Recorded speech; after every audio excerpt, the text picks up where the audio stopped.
کوئی مسلمان 2-3-4 سال سے بیمار تھا اور اس کا اسی بیماری میں انتقال ہو گیا تو کیا اس کی مغفرت کر دی جائے گی؟ کر دی جائے گی انشاءاللہ۔ وجہ اس کی یہ ہے کہ ایمان لانے کے بعد اگر کسی مسلمان کو کانٹا بھی چبھتا ہے تو وہ اس کے گناہوں کی معافی کا ذریعہ ہوتا ہے، اور جب آدمی بیمار ہوتا ہے تو مسلسل تکلیف میں ہوتا ہے۔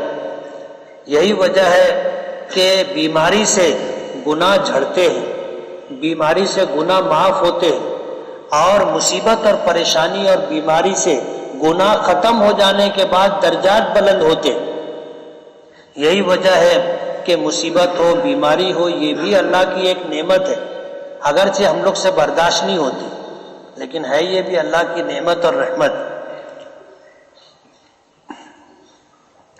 میرے اپنے رشتہ داروں سے، گھر والوں سے تعلقات اچھے نہیں ہیں۔ میرے والدین مجھ سے کہتے ہیں کہ ان کا کام مت کیا کر، تو میں کیا کروں؟ اگر ان کا کام کرنے والا کوئی اور ہے تو پھر ماں باپ کی بات ماننا چاہیے، اطاعت و فرما برداری کرنی چاہیے، اور اگر ان کا کام کرنے والا کوئی نہیں ہے تو آپ کوشش کرو کہ تمہارے اور ان کے گھر والوں کے تعلقات اچھے ہو جائے تاکہ تم کو کام کرنے میں کوئی رکاوٹ نہ رہے۔ اور اس کے بعد بھی والدین کی والدین سے چھپا کر کے آپ اگر ان کی خدمت کرنا چاہیں، کام کرنا چاہیں تو کر سکتے۔ اگر میرے والد کے بھائی بہنوں نے ان کے ساتھ غداری کی، ان کے ساتھ دھوکہ کیا تو میرے والد نے تعلق ختم کر لیے، تو اس تعلق سے کچھ مسائل بتائیے۔ معاملے کا تصفیہ کر لینا چاہیے، تصفیہ ہو جائے تو بہت اچھا ہے، نہ ہو تو اس صورت کے اندر اپنا حق معاف کر دینا چاہیے۔ حدیث پاک میں آتا ہے کہ کوئی شخص اگر حق پر رہتے ہوئے اپنا حق معاف کر کے تعلقات بنا لے تو اللہ تعالیٰ اس کو جگہ عطا کرے گا، فی ربض الجنہ، جنت کے درمیان اللہ پاک اسے جگہ دے گا۔ اور یہ بہت، ایک تو جنت ہے اور اس میں بھی بیچ میں اللہ پاک عطا کریں گے، وہ اللہ کی بڑی نعمت ہے۔ وجہ اس کی یہ ہے کہ قلب شہر میں، بیچ شہر میں آپ کا اگر گھر ہو یا کاروبار ہو تو آپ کے لیے کتنی عافیت ہوتی ہے، لیکن اگر آپ کا گھر بستی کے کنارے ہو تو 17 قسم کے اندیشے ہوتے۔ تو کنارے کے مقابلے میں بیچ کا حصہ زیادہ بہتر سمجھا جاتا ہے۔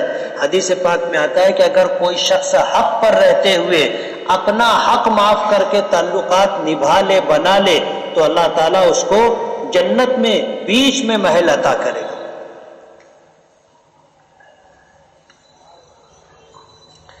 کسی غیر مسلم بھائی یا دوستوں کو اسلام کی دعوت کیسے دی جانی چاہیے؟ اس کو توحید اور شرک آپ سمجھائیں اور بتائیں۔ پہلے یہ بتائیں کہ بھائی ہم مسلمان ہیں، ہم انسان ہیں، ہم کو کسی نے پیدا کیا ہے، سب کچھ اسی نے دیا ہے، اس لیے اس کا حق بنتا ہے کہ صرف اسی کو پوجا جائے۔ شرک بتایا جائے کہ جس کی تم پوجا کرتے ہو، ظاہر بات ہے یہ بھی اسی کی بنائی ہوئی، اسی کی پیدا کی ہوئی چیز ہے، اور ہم انسان ہیں تو ہم تو ان سے بہتر ہیں نا، ہم کیوں ان کی پوجا کریں؟ اور اس طرح آدمی کسی کے حق کو مانے اور اسی کے مطابق عمل کرے، اس طرح کا ماحول بنا کر کے بات کرو گے تو اس کو سمجھ میں آئے گی۔ وضو کی حالت میں پسینہ نکلے تو وہ اس سے نہ وضو ٹوٹتا ہے نہ کپڑے ناپاک ہوتے۔ بے دلی کے اسباب، یہ غفلت ہے۔ اللہ کا ذکر کثرت سے کریں تو عبادت میں دل لگے گا۔ حافظے کی پختگی کے لیے محنت کرنی پڑے گی، دماغ استعمال کرنا پڑے گا۔ نمازوں میں سستی اور کاہلی، یہ بھی غفلت ہے۔ آدمی محنت کرے، کوشش کرے۔ چھینک آنے پر الحمدللہ، جمائی آنے پر لا حول ولا قوت الا باللہ، اور نبی کا نام سننے پر درود پڑھنا حالت نماز میں بھی ضروری ہے۔ حالت نماز یہ عبادت کی حالت ہے، اور عبادت کی حالت میں ایسا کوئی جملہ جس میں خطاب ہو کسی انسان کو، اس سے نماز فاسد ہو جائے گی۔ اس سے نماز فاسد ہو جائے گی۔ اسی لیے اگر کسی نے کہا چھینک آئی، اس نے کہا الحمدللہ، اور آپ نماز میں ہیں تو آپ جواب نہیں دے سکتے۔ کیوں؟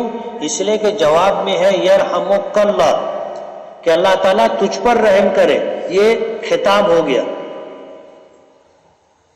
تو اگر جملے میں خطاب ہے تو نماز کی حالت میں وہ نہیں کہہ سکتے۔ نماز میں چھینک آئی، آپ الحمدللہ کہہ دو گے، نماز فاسد نہیں ہوگی، لیکن یرحمک اللہ کہو گے تو نماز فاسد ہو جائے گی۔ اسی طرح لا حول ولا قوت الا باللہ، اس سے بھی نماز فاسد نہیں ہوگی، اس لیے کہ اس میں خطاب نہیں ہے۔ اور درود پاک تو ہم نماز میں پڑھتے ہی ہیں نا قاعدے میں، اس لیے اس سے بھی نماز فاسد نہیں ہوگی۔ گزشتہ کچھ ہفتوں پہلے آپ نے حضور کی انگلیوں کے نام بتائے تھے، ایک مرتبہ اور بتا دیجیے۔ وہ حضور کی انگلیوں کے نام نہیں تھے، وہ سب کی انگلیوں کے نام ہیں۔ عربی زبان میں ہر انگلی کا الگ الگ نام ہے، الگ الگ نام ہے۔ اس کو کہتے خنصر، کانی انگلی، اس کے بازو والی کو کہتے بنصر، اس کو بیچ والی کو کہتے وسطی، اور شہادت کی انگلی کو کہتے سبابہ۔ سبابہ کے معنی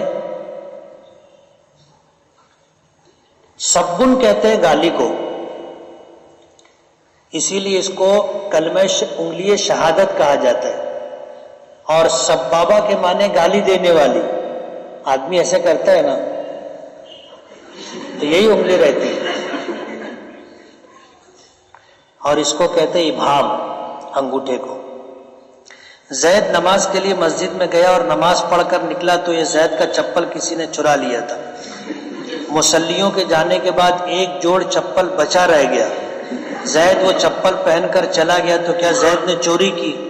نہیں، زید کی چوری کی نیت نہیں ہے، اس کا گمان یہ ہے کہ چپل بدل گیا، چپل بدل گیا۔ بہتر یہ ہے کہ نہیں لینا چاہیے۔ گیا انا للہ و انا الیہ راجعون، اور آدمی نیا چپل خرید لے، اور بہت مہنگا چپل نہیں لینا چاہیے، بہت مہنگا کپڑا نہیں استعمال کرنا چاہیے۔ آدمی کو اپنی حیثیت کو سامنے رکھتے ہوئے اعتدال کے ساتھ خرچ کرنا چاہیے۔ اور کوئی کسی کا چپل ہو، گھڑی ہو، چشمہ ہو، کپڑا ہو، دیکھتا نہیں ہے۔ ابھی اپنے سینکڑوں لوگ ہیں، فجر کی نماز کے بعد سے ابھی تک کسی کے کپڑے کو غور سے دیکھا؟ سستا ہے، مہنگا ہے، فلاں کمپنی کا ہے، برانڈیڈ ہے، بڑا برانڈ ہے، ایسا کبھی دیکھا؟ کوئی کسی کو دیکھتا اکتا نہیں ہے۔ آپ کالا پہنو، پیلا پہنو، لال پہنو، کسی کو کوئی کچھ پڑی نہیں۔ یہ صرف ہم لوگوں کی اپنی خوش فہمی ہوتی ہے کہ میں ریمنڈ کا پہنا ہوں۔ میں کبھی مہنگا کپڑا نہیں پہنتا، کبھی مہنگا کپڑا نہیں پہنتا، سستا کپڑا۔ وجہ اس کی یہ ہے کہ کوئی آج تک کپڑا پوچھا ہی نہیں کہ مفتی صاحب کہاں سے لیو۔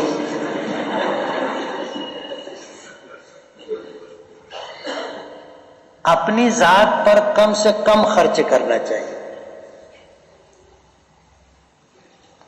یہ میرا معمول ہے الحمدللہ۔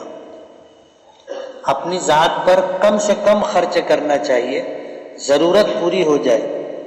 اپنے اہل و عیال پر کشادگی کے ساتھ خرچ کرنا چاہیے، اس لیے کہ اس پر اجر و ثواب ملتا ہے۔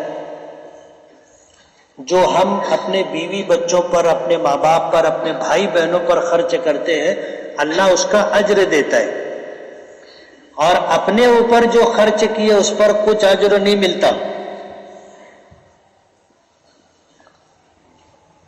اسی لیے مہنگا جوتا چپل، مہنگی گھڑی، مہنگا کپڑا، درمیانی درجے کی چیز پہننا چاہیے، اور اپنی حیثیت کے مطابق۔ اب ایسا بھی نہیں کہ آدمی دھوتی کا کرتا پہننا چالو کر دے، ٹاٹ پہننا چالو کر دے، یہ بھی غلط ہے۔ اس لیے کہ حدیث پاک میں آتا ہے، حضور نے فرمایا ان اللہ یحب ان یرا اثر نعمتہ علی عبدہ، اللہ تعالیٰ اس بات کو پسند کرتا ہے کہ بندے کو اگر میں نے نعمت دی ہے تو وہ اس کے اوپر دکھائی دینی چاہیے۔ ایسے نہیں رہنا چاہیے کہ آپ کو آتا ہوا دیکھ کر کوئی سوچنے لگے کہ یار کہیں مانگے تو نہیں آ رہا ہے۔ اب ظاہر بات ہے آدمی پھٹے حال میں رہے گا اور کسی سے ملنے جائے گا تو اس کے دل میں یہ خیال آئے گا یار یہ کچھ مانگنے تو نہیں آ رہا ہے۔ ایسی حالت میں نہیں رہنا چاہیے۔ ایسی حالت میں رہنا چاہیے کہ جب آپ کسی کے پاس جاؤ تو اس کے دل میں یہ گمان نہیں آنا چاہیے کہ یہ کچھ مانگنے کے لیے آ رہا ہے۔ سمجھ رہے؟ آپ کے پاس کپڑا چاہے قیمتی نہ ہو لیکن صاف ستھرا ہونا چاہیے، اور کپڑوں میں کلر کے اعتبار سے سب سے افضل کپڑا سفید، اس میں گندگی کھپتی نہیں ہے۔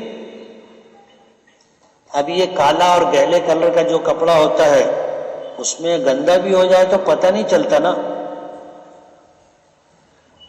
اور دھیرے دھیرے طبیعت میں وہ بات آ جاتی ہے کہ آدمی گندگی کو قبول کرنا مزاج بنا لیتا ہے۔ اور سفید کپڑا ایسا ہے کہ اگر اس پہ کچھ لگا تو آدمی اگر دھیان نہیں دے گا تو لوگ دھیان دلانے لگتے نا، بولے کچھ لگا ہے مفتی صاحب، نہیں تو کچھ لوگ بہت قریبی ہوتے ہیں تو وہاں کر ایسے خریدنے لگ جاتے ہیں، کہاں ہے؟ بولے کچھ لگا ہے۔ تو آدمی کا مزاج بن جاتا ہے کہ اس کو گندگی برداشت نہیں۔ نبی کریم صلی اللہ علیہ وسلم اکثر سفید کپڑا پہنتے تھے، کبھی کبھی آپ نے رنگین چادر بھی استعمال کی ہے، لیکن آپ کی عادت شریفہ سفید کپڑا پہننے کی تھی۔ اسی لیے کسی کے انتقال کے بعد کفن کیسا دیا جاتا ہے؟ سفید۔ دل کو برے خیالات سے کس طرح پاک کیا جائے؟ آدمی جتنا اللہ کا ذکر کرے گا دل اتنا پاک ہوگا، اور 24 گھنٹے میں کسی ایک وقت 25 مرتبہ قل ہو اللہ کی پوری سورت بسم اللہ کے ساتھ، یعنی ہر مرتبہ بسم اللہ پڑھا جائے، اور پڑھنے کے بعد اپنے اوپر دم کیے جائے تو انشاءاللہ خیالات پاکیزہ ہو جائے گی۔ شادی میں ہلدی لگانا، جوتا چرائی، سلام کرائی، منہ دکھائی، منگنی، ان سب رسموں کا شریعت میں کیا حکم ہے؟ ان چیزوں کی ضرورت نہیں۔ نکاح کے لیے صرف ایجاب اور قبول، نیا کپڑا ضروری نہیں ہے، ہلدی ضروری نہیں ہے، جوتا چرائی، سلام کرائی، منگنی انگنی، اس سب چیزوں کی ضرورت نہیں۔